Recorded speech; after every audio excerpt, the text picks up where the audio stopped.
Okay. So I want to talk about Gestalt architecture. The Gestalt movement and the Gestalt style is something that exists in graphic elements in painting and in graphic design, in flat two-dimensional elements, and also in three-dimensional elements. But in terms of architecture, Gestalt architecture is very rare, and this example, called the SchroederHouse by Gerrit Rietveld, is one of the only true examples of Gestalt architecture that exists in the world. It's a very specific style, and this was a very specific client and moment, and this luckily happened, and it's actually now owned by a museum in Utrecht, in the Netherlands, so that it's now been preserved. You can visit it, you can tour it, so it's treated as a piece of living art, essentially. So in 1924, when this house is built, one big difference starts to occur in the world, or has happened in the world, I should say, between this time period and the Meiji period that we were looking at of our Japanese examples. And this is World War One. So the Meiji period, largely before World War One, and then this and the manifesto are written as a reaction to World War One. So in the manifesto, you see the Gestalt artists take a position on the atrocities of World War One, and they're young males. Many people that they know might have died in this war. This is a traumatic example of the capacity of modern technology. So there's a very precarious relationship here with, is technology good? Is technology bad? And then what can we do in this world now that all of this atrocity and killing and death, unnecessary death, has happened in the world? How do we move forward as artists? The idea of representational art to them seemed a little bit absurd given the context of the world at that moment. So they thought that the world was somewhat of a horrible place, and why would they want to represent that world on any level? So the abstraction and the purity of form, and the fact that this style of art is composed of primarily lines and planes and primary colors, is a way of promoting this idea of abstraction and purity. By representing nothing, we can not be representing any of the harmful effects of this world that we live in.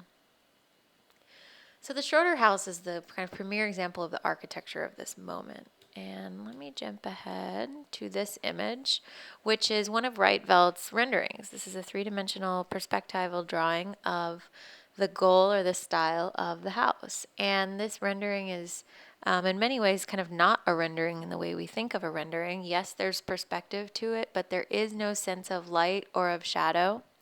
There's no sense of materiality. Everything is conveyed with this very flat, non-textured approach. All we have is 3 dimensions and color. So in a sense, this functions a lot like one of the paintings, but it just has depth and perspective. But this is a very clear representation of how this design was meant to look to Rietveld, and this is one of the ways that he's displaying this. So in reality, this is the space that he was representing there. And in reality, you have a similar relationship. And what both of these things are showing is the kind of central concept of the house, which is the fact that this whole second floor space, which is what is being represented here, is actually an open plan that is divided here with a partition system. So in the ceiling, you have these tracks that the partitions are based on. And in the floor, often too, you have a kind of paint color representing the shift in room or program. And on the interior here, you can see how this is playing out.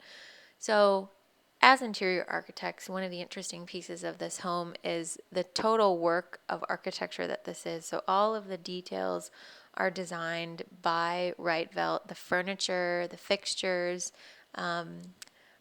all of the finishings, all the painting, all the colors. So this is a complete total work of architecture that is, as best we know, representing the purity of the ideas of the Gestalt movement. So the facade starts to show us some of the interplay with planes and with lines. And the abstraction of structure is meant to convey some of the concepts of this movement. So the fact that some of these steel pieces, steel I-beams, So technologically somewhat advanced, the materials they're using, but these steel I-beams are going to pass across the roof and above the roof, not needing to. This is not a necessary relationship between the structural member and the roof. This could easily have stopped underneath the roof, and that would in fact communicate to the viewer that this is supporting the roof. But here they're trying to actually abstract your relationship with structure and with function. So the planes and the lines purposefully are passing through each other and extending, or you could imagine the extension of these kind of forever into space.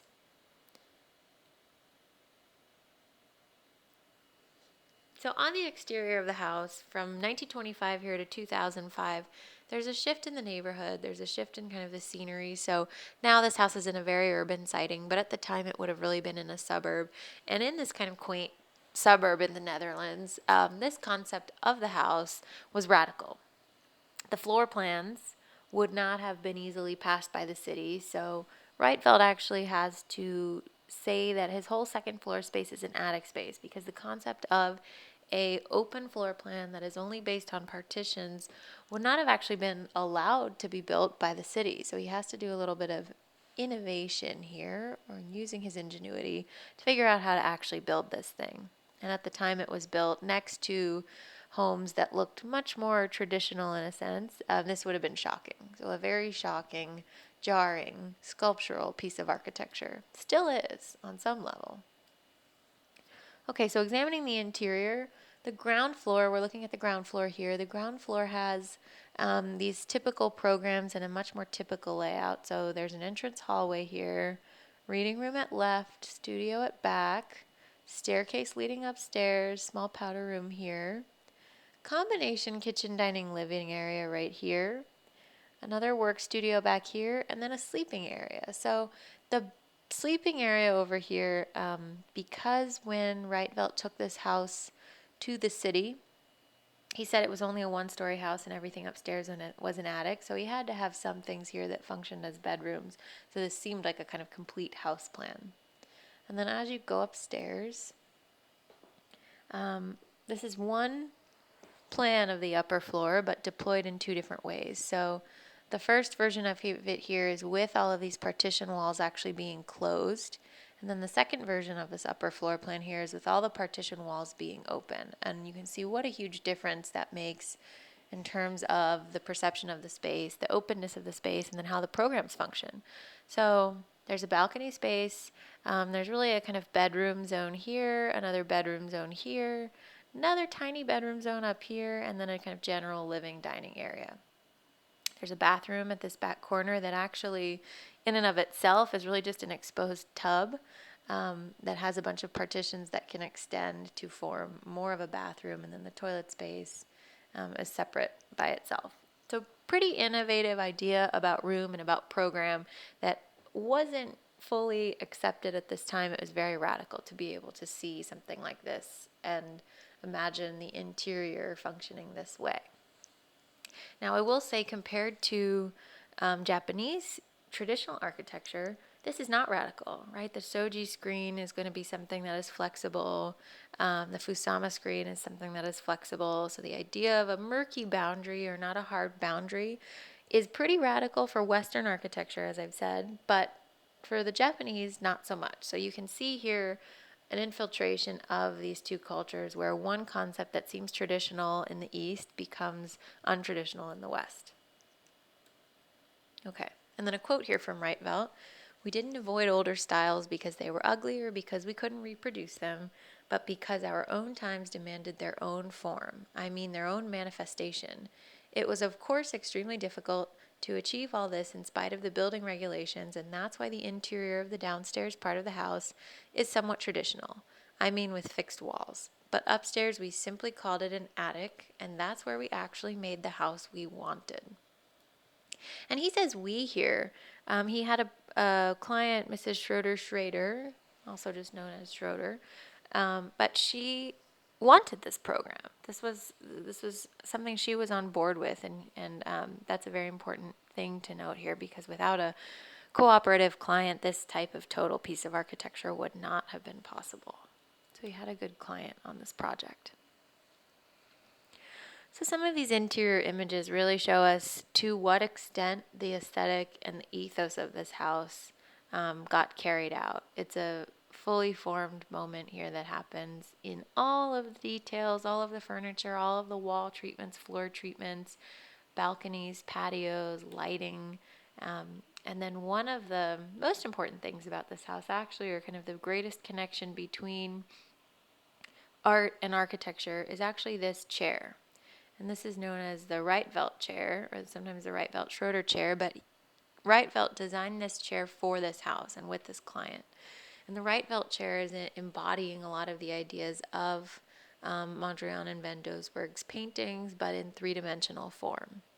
So all of the division of space, or this, irregular grid, is created of these black lines.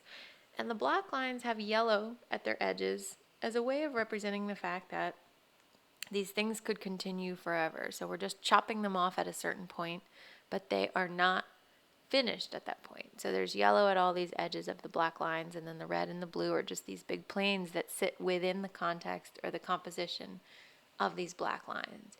So as far as comfort goes, I don't know, I've never sat in it. It doesn't look like the most comfortable chair, but aside from that, if we just look at the aesthetics and the relationship to the ethos of this movement, this is a very successful piece of design that brings together the interior of the home, the exterior architecture, and the whole concept of the movement. And then in this image, we can also see how these flexible partitions, the tracking in the ceiling, is mirroring a treatment of color choice on the floor. So you have an implication of that implied program differentiation, even when the door is wide open. And then a couple more details of the exterior that show some of the complexities of these ideas, down to the window frame, the mullion details, the overhang of the roof here, which can be compared to kind of the way that the pieces in the chair are passing over each other and through each other to promote this idea of never-ending or extended infinite space. Here you can see that yellow steel I-beam promoting that idea of extended infinite space and intersecting with another I-beam that moves past it. And one interesting thing to note about this house, the materiality of this house is meant to, just like in the rendering, meant to be, I would say, non-descript. So you're not meant to be able to understand what material this house is. It's all just supposed to look like some sort of abstract plastic material. And so the idea of plasticity at that time doesn't relate to our current idea of plasticity, very little. But this is treated with plaster at the exterior. So any indication of masonry or material that you might see on the exterior is meant to be subdued. The one thing I will say that's curious about this to me is the fact that you have such a clear choice to feature steel I-beams.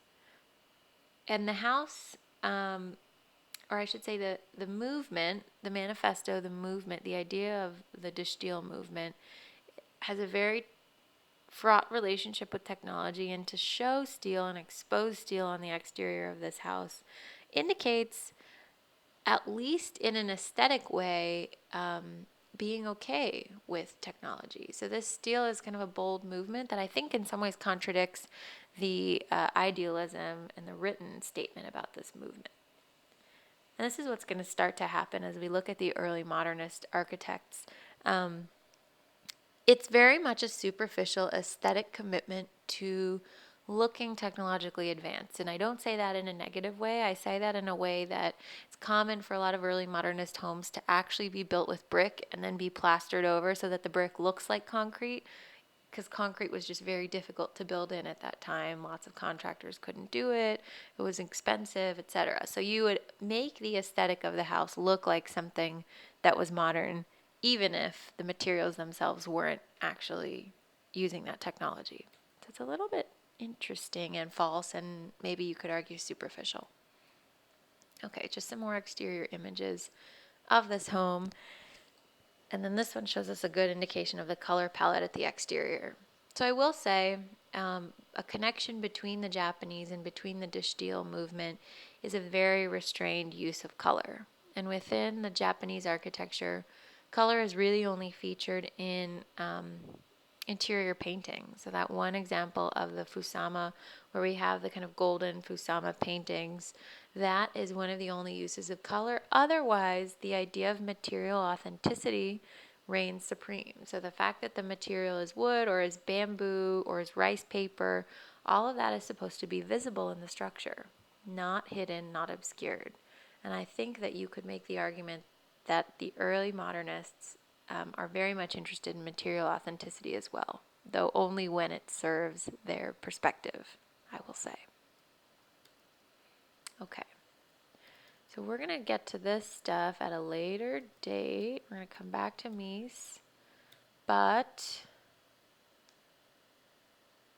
oh, it's not here. Okay,